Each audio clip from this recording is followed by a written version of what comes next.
So today I have a very special topic that is very close to my heart, and that is about Indigenous storytelling. I'm a storyteller, so this is my passion. One of the things that I've recognized over the years of being a storyteller for 45 years is that it's very attached to emotional intelligence, which for the most part, in the non-traditional sense, what has occurred here in Canada with the removal of children from their original homes. Many children who are now adults and grandparents even have grown up without this intelligence. So that's what we're going to be referring to today.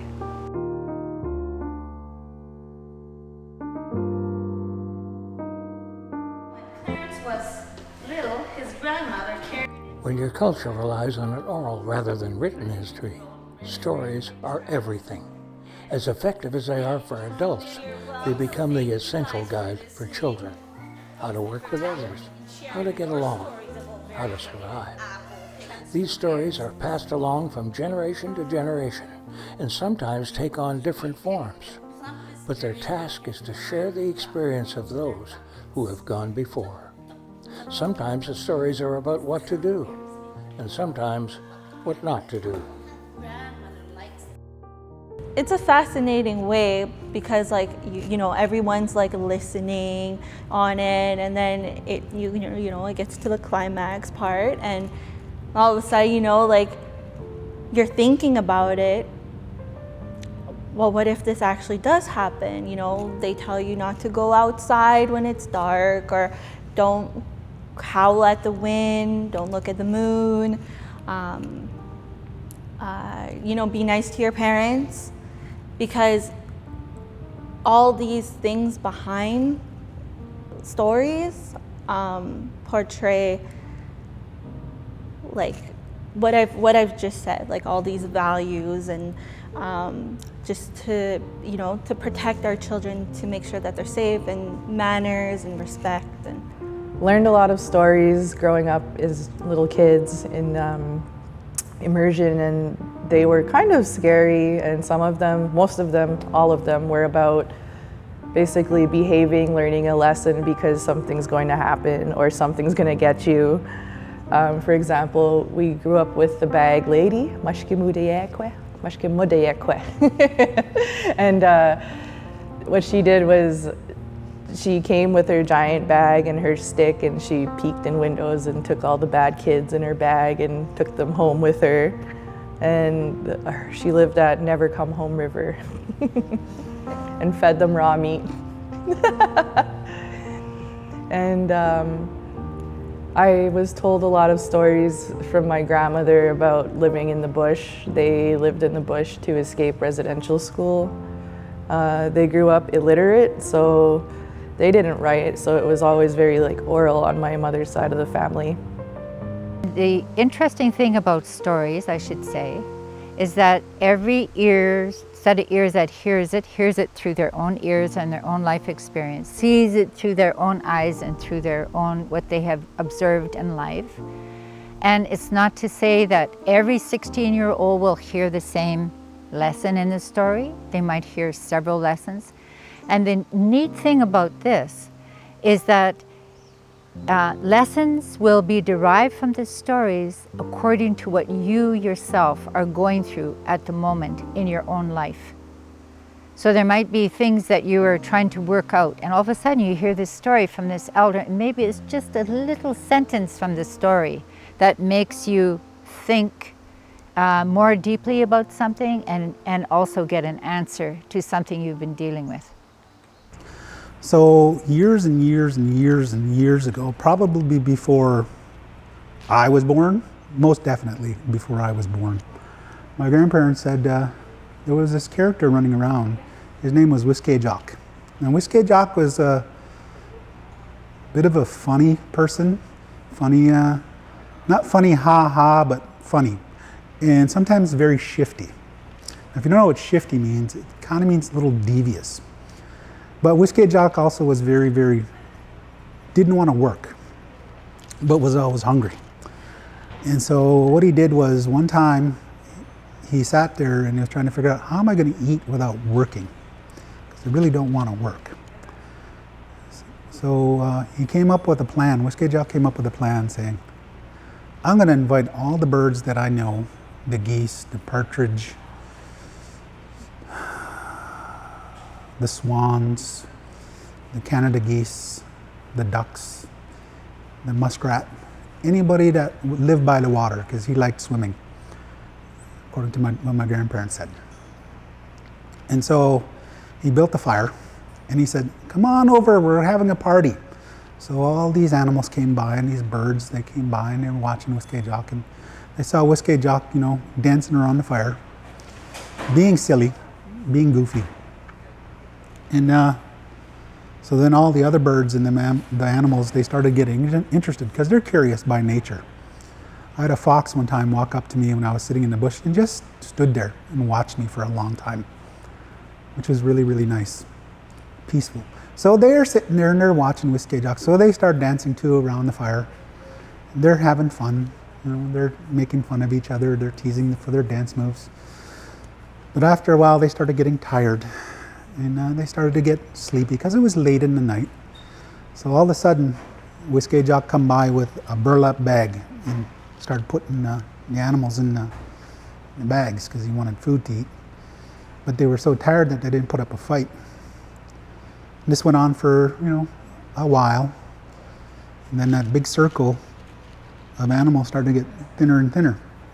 Wiske Jock was one of those, liked to eat lots, but didn't really like to share.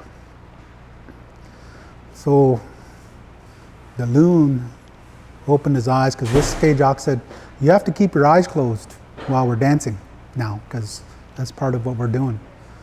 So the loon opened one eye and saw Wiske Jock grab a goose and put it in its burlap bag and tied it up. The goose was flapping its wings, and so then the loon says, hey, Wiske Jock is playing a trick on us. He's putting us in bags to eat us. And so all the animals started opening their eyes and they started to scatter. And Wiske Jock got so mad at the loon, he kicked the loon in the behind. This is why we see the loon walk like this now. And we never see the loon a lot out on the land. Always we see him in the water. I've never seen a loon on the land, but I've seen him in the water quite a bit. And that's how Wiske Jock tried to trick the animals. And that's how the loon got its walk. So if you're ever in nature, you're out with whomever, and if you ever see the loon and it does its whistle, its call, you never see them on the land because they're too busy on the water pedaling. And when they're on the land, they waddle like this. That's my story about Wiske Jock and my grandparents, Elizabeth and Archie. I call them Tuju and Tata, told me. And they always said, you know, when the lesson behind it was this, was always be mindful of where you are. Yes, I work with Indigenous youth between the ages of 13 to 18. I'm the Wasanabin coordinator, and the Wasanabin means to look forward and to look beyond, so I'm supposed to help youth develop into adulthood. Well, I mean, like, as an Indigenous person myself, like, I carry a lot of trauma as well, right? And I've had to learn from my elders and knowledge keepers in general on how to develop and better myself. So I sometimes even use my own personal stories of what I've been through in my life to just kind of teach them, like, that they can be independent and have a job like me one day. And a lot of them say, like, oh, maybe I can do what you do. Maybe I can work with youth one day and help them like you've been helping me. So that type of thing, it kind of helps them seeing other Indigenous role models, I think, is a really big thing because of how Indigenous youth and Indigenous peoples in general tend to be discriminated against. So we don't always get the jobs that this white man might get. Things like that, right? So showing them that it's possible and telling stories, I think, about Indigenous peoples that have gained a lot of success would be really integral for their well-being and development. Well, I'm learning how to be a storyteller because I think it's very important for children to learn stories and to pass knowledge in different generations, especially in Indigenous communities. And for me, being an early childhood educator here at Odawa, it's important for me to tell stories to the kids and to keep them engaged in stories and, you know, it's just great for learning and for language as well. You know, one of the most exciting things that's going on in Canada right now is Indigenous language rejuvenation. It has never been lost. A lot of elders were saying it's just having a rest. And now so many younger people are beginning to use the language, become fluent in it, teaching their children, you know, talking to elders who are still fluent speakers. And in fact, you know, there's what I refer to is that there is an army of language warriors that are doing just this. Bonjour, Ani. My name's Neil Shenakapo. So Ani Bojo, Shkabeus Nijnakas, Minawa Neil Shenakapo Nijnakas. Mahengan Ndodem Minawa Odawa Ndonjaba. So I'm learning my language. I was adopted in the 60s scoop, and as such I was raised in a non-Indigenous community and family. So coming back to the culture and coming back to our languages is something that I've learned later on in life. So my wife and I were both learning Anishinaabe and we're teaching it to our daughter. And she's learning it through YouTube videos, which are preserving her language. So she already can count to 10 in Anishinaabe. She knows her ABCs in Anishinaabe, and she knows quite a few words. And she's starting to begin really basic sentence structure. So hopefully what I said correctly would be that my name is Neil Shenakapo, and my spirit name is Shkabeus, which means helper. I was named after the 7 grandfathers helper, and also said that that was Eagle Clan, and that I'm living here in Ottawa. I've been wondering which story that I might share today. And the interesting thing is I've learned as a storyteller is that stories have their way with people that are story keepers. You think you might tell a story, a specific story, to an audience that you've been invited to share stories with, or you might even be kind of nudged by somebody else's story, and you think, oh, I think I'll tell that story. That's not how it works with Indigenous stories. Stories have their own minds. Stories have a continuous habit of saying, no, I'm going first, or no, I don't think I'm ready to come out tonight. So anyways, I've been trying to decide which story I should tell. I'd like to tell a story I think seems to have become apparent, and the name of this story in the Northern Shoshone language is Atsanman, and that means Old Woman Lake. So during this time that this story was shared with me was in the 70s, when we were preparing for land claims negotiations. And every First Nation in the Yukon had to prepare maps of land use, places where there was hunting, places where berry picking took place, places where people were born, where people died, where they went on their seasonal round. So these were all being marked on the map. And this one place that Sam pointed to in English is called Reed Lakes. He said, this is Atsanman. He said, when I was a young man, my daddy got sick, and my brother and I, we made a little stretcher. We got 2 poles. We cut down these little spruce trees, and we made some poles, and we put a moose skin on there so we could carry him on this stretcher to see the old woman at Atsanman. She was a healer. She didn't leave her space where she stayed by the lake. She didn't go into the town. People had to come to her. So he said we took my daddy there. We were there for about 10 days, and she worked with him. She had her own little sweat house, little sweat lodge, and she would go in there, heat up the rocks. She'd put the hot rocks in there and sweat when she's going to work with somebody. So every person that went to her, she had a different remedy for them, specific to that person. And when we brought our dad back, and he had semi-recovered, half recovered, and I remember hearing a story about the old lady, that she had a baby boy. I heard this in the village. And I told my dad, how could the old lady get a baby? He said, that's none of your business, son. Don't talk like that about the old lady. So I guess this one day the old lady was walking around the edge of that little reed lakes at Sunman. Man means lake. She had a cane, she was so old, and her little boy was running, walking in the edge of the lake. And as everybody knows, you know, if you got rocks on the edge of a lake or any body of water and you have a child, the child is going to bring that body of water and rocks together. And that's what he was doing. He was throwing rocks in that little lake. And she was looking for sweat rocks for her little sweat lodge. And she just turned away from him just briefly.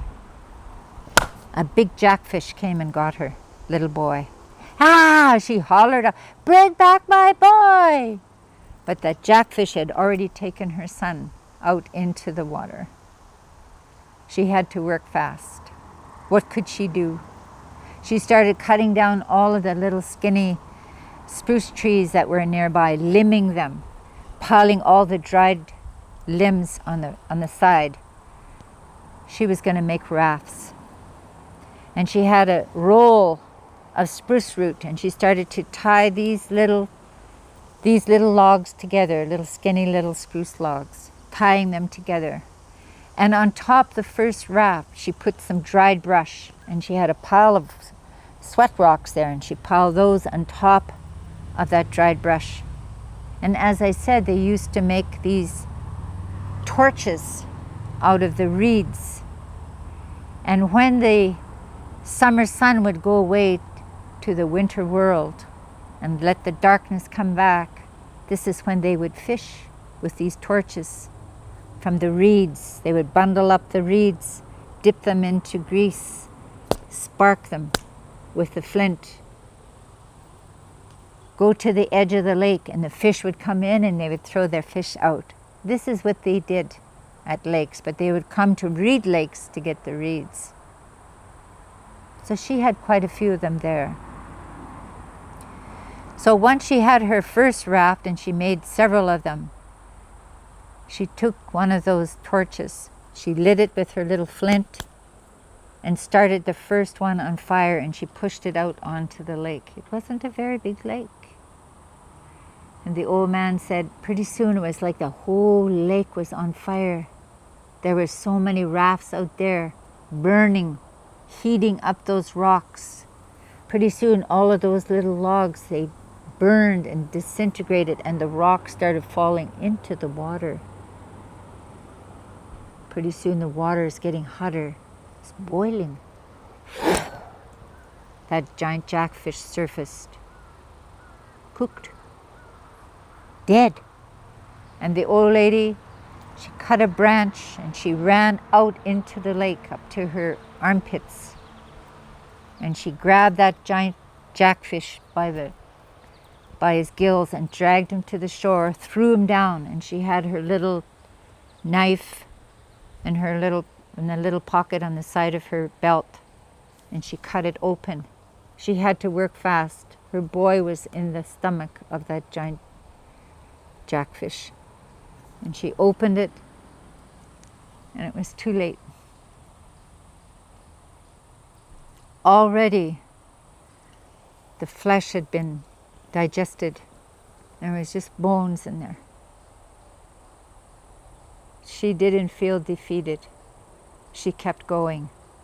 She took all those fresh spruce that she had cut off of all of those little small logs. She laid that down on the ground, and she went to her little house, her little lodge there, and she brought fresh moose hide, and she took those little bones, took the skull, placed it gently on that fresh moose hide, and put the little collarbones and the little arms and ribs and laid him all out there and wrapped him. Very carefully, very lovingly, she wrapped him. Now that old lady began to sing. And she sang for 4 days and 4 nights over this little bundle of her son's bones. Hey, hey, hi, ya, ya, ya,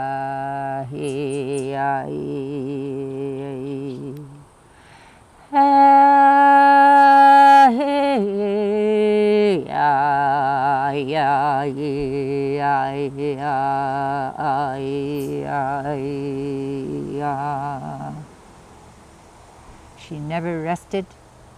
She never ate. For 4 days and 4 nights, she sang over that little bundle. And the morning, the 5th morning, the old man said, the little boy come out. And he said, you look around here in this village, some people here, they're related to this boy. And that's why that lake is very important to us. And that's the story.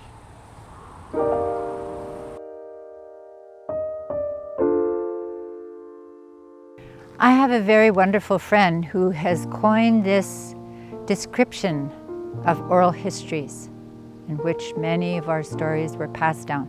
It's called orature. Instead of literature, it's orature. And I really feel strongly at this time in history that we owe it to all of the world for people to hear stories so that they can create better relationship with each other, with the land, with everything that grows on that land, and also to establish themselves as a unique culture in which they learn how to be a better human being through these stories.